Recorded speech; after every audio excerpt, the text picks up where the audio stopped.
بسم اللہ الرحمن الرحیم۔ آل عمران نام۔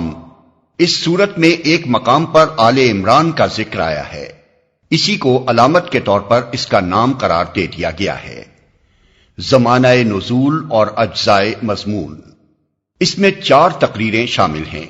پہلی تقریر آغاز سورت سے چوتھے رکوع کی ابتدائی 2 آیتوں تک ہے، اور وہ غالباً جنگ بدر کے بعد قریبی زمانے ہی میں نازل ہوئی ہے۔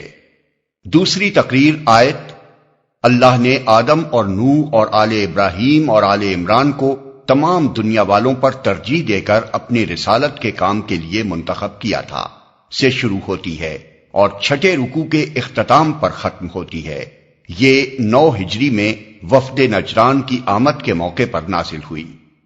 تیسری تقریر 7ویں رکوع کے آغاز سے لے کر 12ویں رکوع کے اختتام تک چلتی ہے، اور اس کا زمانہ پہلی تقریر سے متصل ہی معلوم ہوتا ہے۔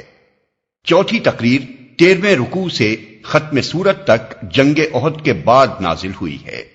خطاب اور مباحث، ان مختلف تقریروں کو ملا کر جو چیز ایک مسلسل مضمون بناتی ہے وہ مقصد و مدعا اور مرکزی مضمون کی یکسانیت ہے۔ سورت کا خطاب خصوصیت کے ساتھ 2 گروہوں کی طرف ہے، ایک اہل کتاب یعنی یہود و نصارہ، دوسرے وہ لوگ جو محمد صلی اللہ علیہ وسلم پر ایمان لائے تھے۔ پہلے گروہ کو اسی طرز پر مزید تبلیغ کی گئی ہے جس کا سلسلہ سورہ بقرہ میں شروع کیا گیا تھا۔ ان کی اعتقادی گمراہیوں اور اخلاقی خرابیوں پر تنبیہ کرتے ہوئے انہیں بتایا گیا ہے کہ یہ رسول اور یہ قرآن اسی دین کی طرف بلا رہا ہے جس کی دعوت شروع سے تمام انبیاء دیتے چلے آئے ہیں، اور جو فطرت اللہ کے مطابق ایک ہی دین حق ہے۔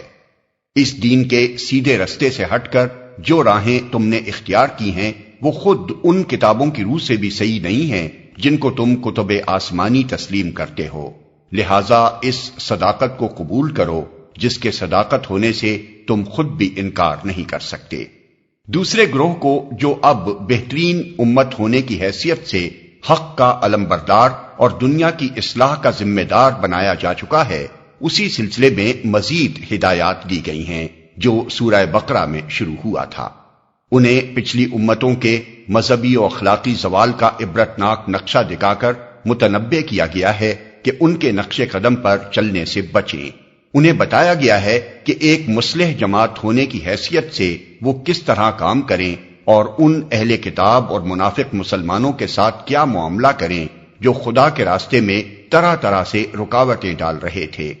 انہیں اپنی ان کمزوریوں کی اصلاح پر بھی متوجہ کیا گیا ہے جن کا ظہور جنگ احد کے سلسلے میں ہوا تھا۔ اس طرح یہ سورت نہ صرف آپ اپنے مختلف اجزاء میں مسلسل و مربوط ہے بلکہ سورہ بقرہ کے ساتھ بھی اس کا ایسا قریبی تعلق نظر آتا ہے کہ یہ بالکل اس کا تتمہ معلوم ہوتی ہے، اور یہ محسوس ہوتا ہے کہ اس کا فطری مقام بقرہ سے متصل ہی ہے۔ شان نزول، سورت کا تاریخی پس منظر یہ ہے۔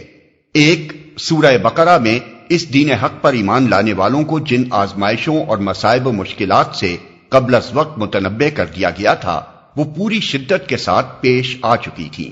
جنگ بدر میں اگرچہ اہل ایمان کو فتح حاصل ہوئی تھی، لیکن یہ جنگ گویا بھیڑوں کے چھتے میں پتھر مارنے کے ہم مانی تھی۔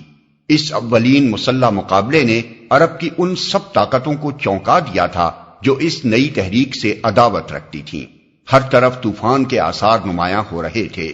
مسلمانوں پر ایک دائمی خوف اور بے اطمینانی کی حالت طاری تھی، اور ایسا محسوس ہوتا تھا کہ مدینے کی یہ چھوٹی سی بستی جس نے گرد و پیش کی ساری دنیا سے لڑائی مول لے لی ہے، صفحہ ہستی سے مٹا ڈالی جائے گی۔ ان حالات کا مدینے کی معاشی حالت پر بھی نہایت برا اثر پڑ رہا تھا۔ اول تو ایک چھوٹے سے قصبے میں جس کی آبادی چند 100 گھروں سے زیادہ نہ تھی، یکا یک مہاجرین کی ایک بڑی تعداد کے آ جانے ہی سے معاشی توازن بگڑ چکا تھا۔ اس پر مزید مصیبت اس حالت جنگ کی وجہ سے نازل ہو گئی۔ 2، ہجرت کے بعد نبی صلی اللہ علیہ وسلم نے اطراف مدینہ کے یہودی قبائل کے ساتھ جو معاہدے کیے تھے ان لوگوں نے ان معاہدات کا ذرہ برابر پاس نہ کیا۔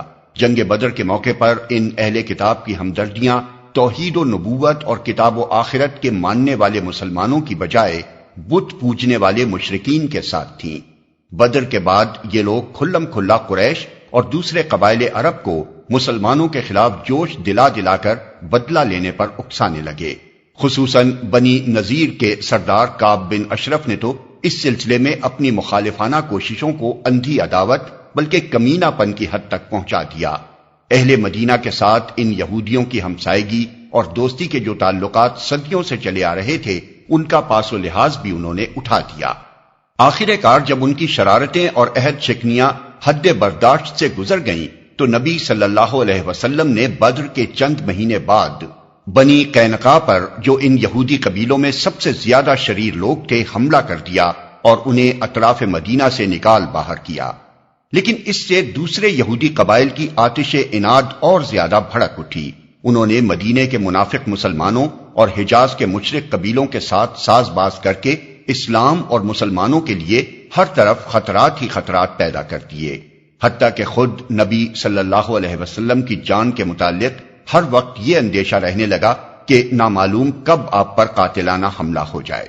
صحابہ کرام اس زمانے میں بالعموم ہتھیار بند سوتے تھے، شب خون کے ڈر سے راتوں کو پہرے دیے جاتے تھے۔